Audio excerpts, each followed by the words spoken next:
A world shrouded in forest, where time trickled by at its own pace. A realm so intensely real, yet far removed from the concrete city and digital screens I'm accustomed to. This is not a story from a fantasy novel, but an account of an extraordinary journey I embarked on, a trip that transcended the boundaries of reality as I knew it. This happened to me on a day like any other, the only difference being the intent within me. Not a pursuit of reckless thrill or escapism, but a sincere quest for spiritual enlightenment, a yearning for a deeper understanding of my own being. What is the nature of reality? What lies beyond the realm of the senses? These were the questions that are always bouncing around within the insanity of my mind as I prepared to take the leap of faith into the unknown. My ticket for this journey was the Psilocybin mushroom, a natural wonder that has been revered by indigenous cultures for centuries. The Psilocybin mushroom, often referred to as a magic mushroom, is known for its potent psychedelic properties. It has the power to dissolve the barriers of the mind, allowing one to traverse dimensions and realities otherwise hidden from our conscious perception. 8 grams. That was the amount I chose to consume, a dose that would anchor my spirit in the depths of the psychedelic realm, completely untethering my consciousness to the physical world. It was a beyond sufficient dose I hoped would provide a profound experience. As the mushroom began to break down within my system, I could feel the subtle shift in my perception. The familiar contours of reality started to blur, making way for a world that was as mysterious as it was enchanting. Not an unfamiliar situation for me, I must admit. And so, with a heart full of curiosity and a mind yearning for answers, I ingested my 8 grams of mushrooms. The wheel had been set in motion. There was no turning back. I was about to step into a world that would challenge everything I thought I knew, a realm where I would encounter the extraordinary inhabitants of a vividly real forest world. As the mushrooms began to take effect, the boundaries of reality started to blur. The room around me seemed to breathe, inhaling and exhaling in a rhythm that was in sync with my own. A wave of warmth washed over me like a comforting blanket, and my senses heightened. The hum of the refrigerator in the next room was a symphony. The faint aroma of my French vanilla coffee was an olfactory masterpiece. My body felt light, as though I were floating just above the ground, tethered to the earth by an invisible string. Unseen hands began to peel away the layers of my consciousness, like the outer skin of an onion. I felt an uncanny sense of déjà vu, as though I was being led down a path I had walked 100 times before. And I had in fact done just that. The mundane world was dissolving, fading, and in its place, something extraordinary was taking shape.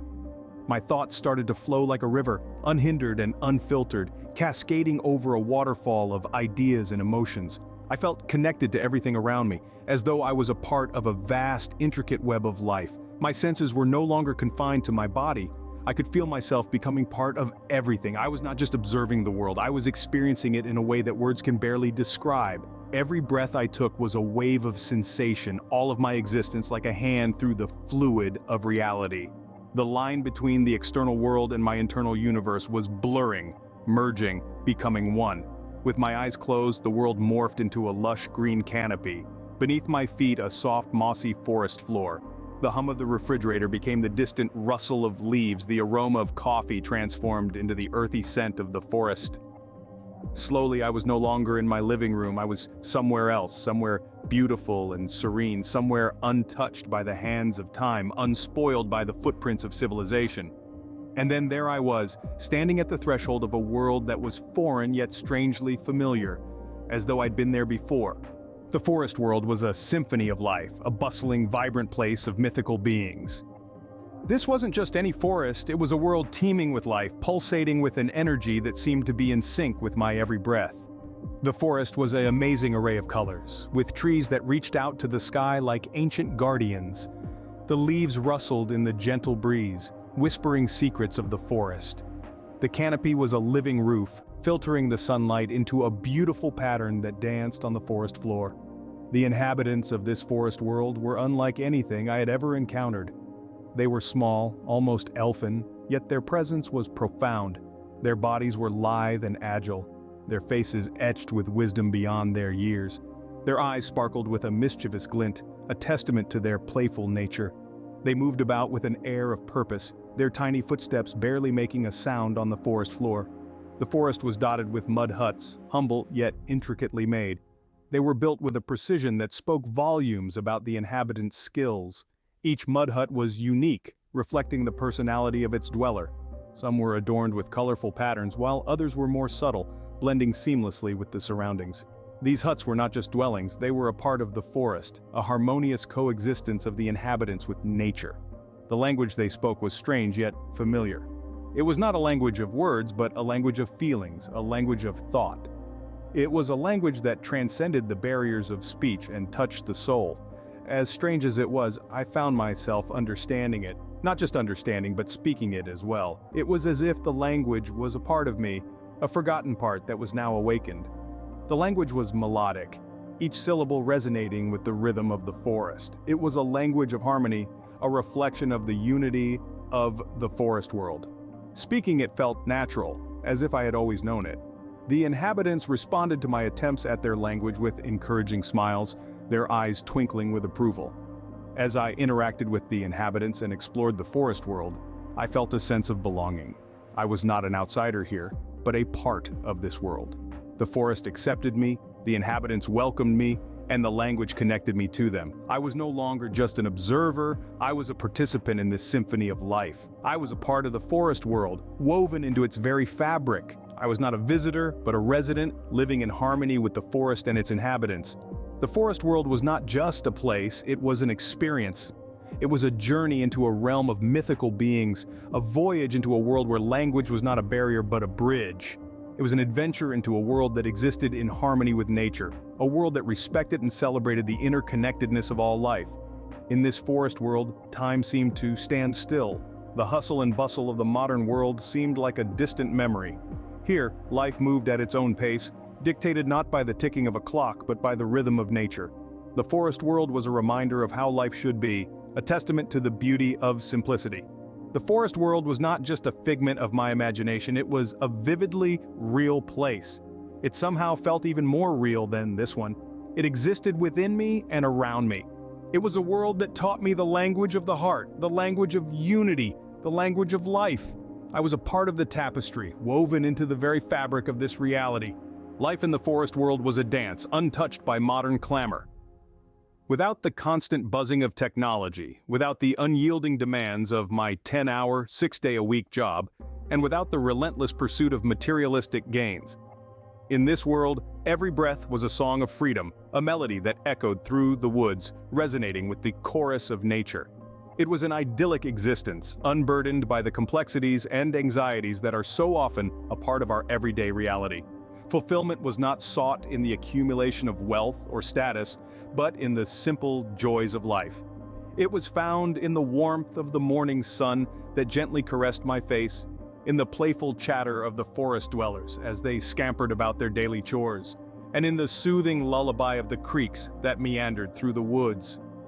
Each day was a celebration of life itself. The sun's ascent marked the beginning of a new day, a new opportunity to engage with the world around me. The forest dwellers, these small, mythical beings, would emerge from their mud huts, their faces glowing with anticipation of the day's adventures. Their language, once strange to my ears, now flowed from my lips with an ease that surprised even me. In this world, we were all artists, painting our days with the colors of joy, love, and a sense of oneness. We crafted our huts from nature's bounty, we gathered our food from the living forest, and we danced to the rhythm of the wind, the rain, and a methodical beating of drums. There were no bosses to appease, no deadlines to meet, and no bills to pay. My only obligation was to live, to truly live, not merely exist. The forest world was a haven of uncontrolled freedom. It was a place where the societal norms that often constrict us like a vice had no power. There were no judgments, no expectations, and no prescribed roles to play. We were free to be ourselves, to explore, to dream, and to create. We were free to laugh without restraint, to cry without shame, and to love without fear. Yet, this freedom was not chaotic or reckless. It was a freedom grounded in respect. Respect for each other, for the forest that sheltered us, and for the cycle of life that flowed around us. It was a freedom that sprouted from the understanding that we were all interconnected, that we were all part of a larger network of life. It was natural to embrace life and death. As the sun would set, painting the sky with hues of red and gold, we would gather around the warmth of a communal fire. Here, under the canopy of a starlit sky, we would share our stories, our dreams, and our fears. Each night was a celebration of our shared existence, a reminder that despite our differences, we were all travelers on the same ride. The forest world, with all its simplicity and freedom, taught me valuable lessons. It showed me that happiness is not a destination, but a journey that is best traveled with an open heart and a free spirit. It taught me that fulfillment is not found in the things we possess, but in the moments we live, the relationships we nurture, and the dreams we pursue. In this simpler time, I was no longer bound by the chains of societal norms and expectations. I was free to live, free to explore, and free to be me. It was a feeling of liberation that was as profound as it was exhilarating. It was a taste of a life that was in many ways a stark contrast to the one I had known. Yet it was a life that resonated with the deepest corners of my soul, a life that felt more real, more authentic than anything I had ever known. As I navigated the forest, I began to interact with these unique creatures. They were not just inhabitants of the forest, but also stewards, caring for every plant and creature with a sense of responsibility. Their language was strange, but somehow I could understand it. It was as if the mushrooms had granted me the power to comprehend their cryptic dialect. My first interaction was with a jovial being named Errol. His eyes sparkled with a childlike innocence, and he wore a crown of leaves that danced in the wind. Errol taught me the art of listening, not just to the words, but to the silence between them. He showed me that communication isn't just about speaking, but also about understanding and respecting the unspoken. Then I met Sira, a wise old spirit with a serene smile. She had the air of someone who had seen the world change and grow. Sira taught me patience. She explained that everything in life has its own rhythm, its own time to bloom and fade. She reminded me that life is a constant cycle of change, and it's our acceptance of this change that brings inner peace. I also encountered a group of playful beings, their laughter echoing through the forest. They were a symbol of joy and togetherness. They taught me the power of unity, of how we are stronger together. They showed me that even in a world filled with individuality, there is a place for camaraderie and shared experiences. Each interaction left an imprint on me. I began to see myself not just as an observer of this world, but as a participant. I was not merely a visitor in their realm, but a part of their community. The more I interacted with these beings, the more I understood their values. They lived in harmony with nature, taking only what they needed and giving back in abundance. They valued relationships, understanding, and respect above material possessions. Their lives were simple, but they were content. These interactions started to reshape my perception of life. I began to question the hustle and bustle of my own world, the constant pursuit of more, the disregard for nature, and the lack of genuine connections. I started to see the beauty in simplicity, in living in harmony with nature, and in valuing relationships over material possessions. The beings of the forest world had a profound wisdom that was both simple and complex. They lived by principles that seemed forgotten in my own world. They understood the importance of balance, of giving and receiving, of patience and of unity. They knew that life wasn't about accumulating wealth or possessions, but about experiencing moments, building relationships, and growing as individuals. As I interacted with these beings, I began to see a reflection of myself that I hadn't seen before. I saw a version of myself that was more patient, more understanding, and more connected to nature. I saw a version of myself that valued relationships and experiences over material possessions.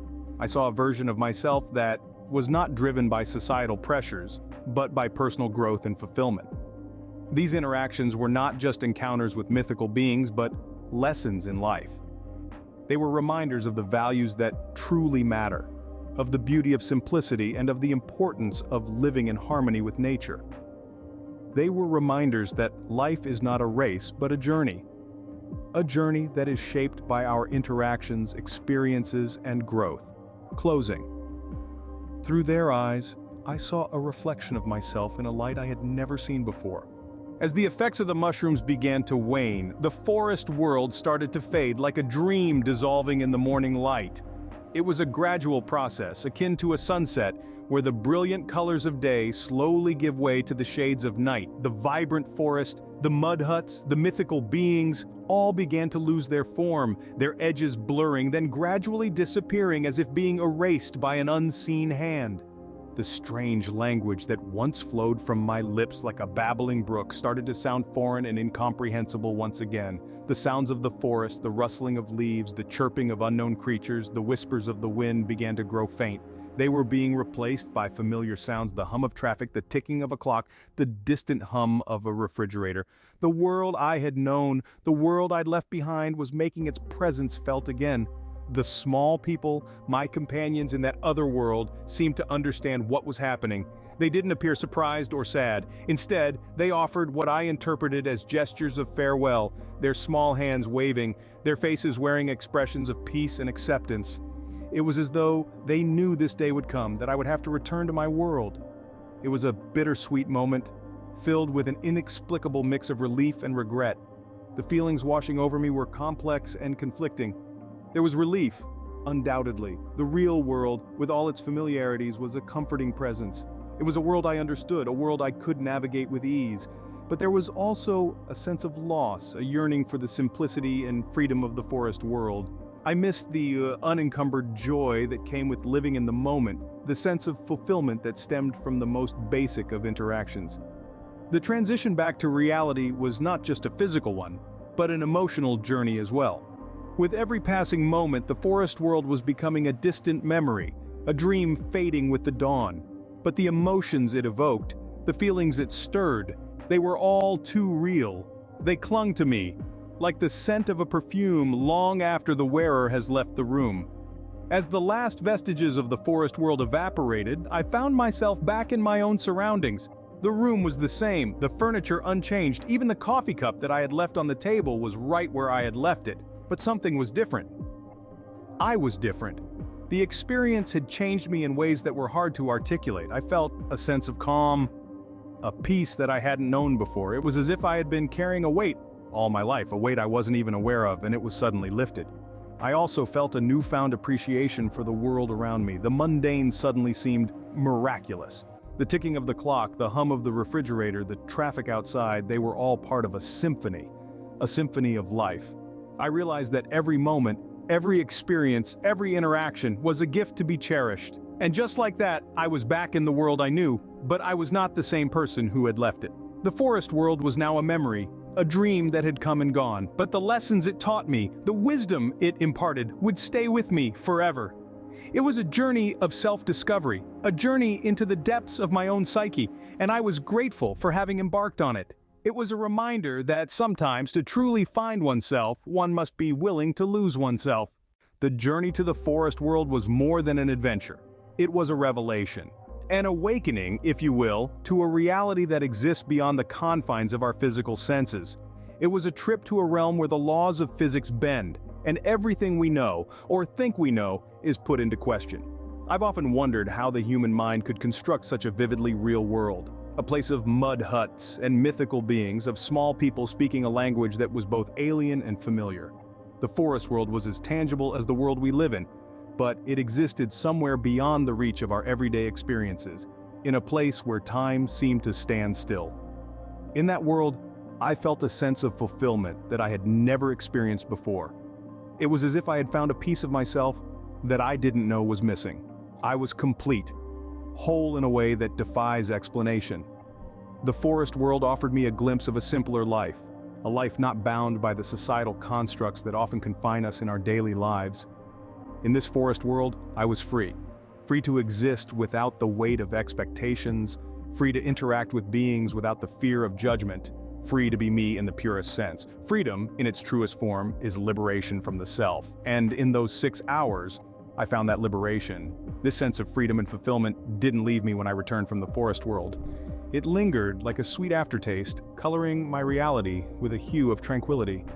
I carried it with me, a precious souvenir from a place that exists outside the realm of the physical. It was a constant reminder of the uncontrolled freedom I'd experienced, a beacon guiding me towards a life of fulfillment.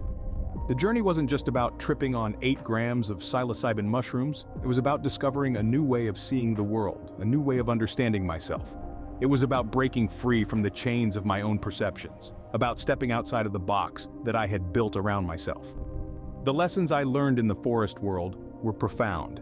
I learned that reality is subjective, that it is shaped by our perceptions and experiences. I learned that we are more than just physical beings, that we are spiritual entities capable of transcending the physical plane. I learned about the power of language, about how it can connect us with beings from different realms. But perhaps the most important lesson I learned was about myself. I learned that I am capable of experiencing a sense of fulfillment and freedom that I had never thought possible. I learned that I am more than just a physical being, that I am a spiritual entity capable of transcending the limitations of the physical world. These lessons have affected me in ways that I never thought possible. They have altered my perception of reality, of self. I see the world differently now. I see it not as a collection of physical entities, but as a spiritual plane where everything is connected, where everything is part of a greater whole. I see myself differently too. I see myself not as a physical being, but as a spiritual entity capable of transcending the physical plane. I see myself as a being capable of experiencing a sense of fulfillment and freedom that is beyond the confines of our physical reality. The journey to the forest world was more than an adventure. It was a revelation of a new way of seeing the world, a new way of understanding myself. In the end, it wasn't just an experience. It was a journey of self-discovery that forever altered my perception of reality. It was a journey that taught me about the power of the human mind, about the power of perception, and about the magic of existence.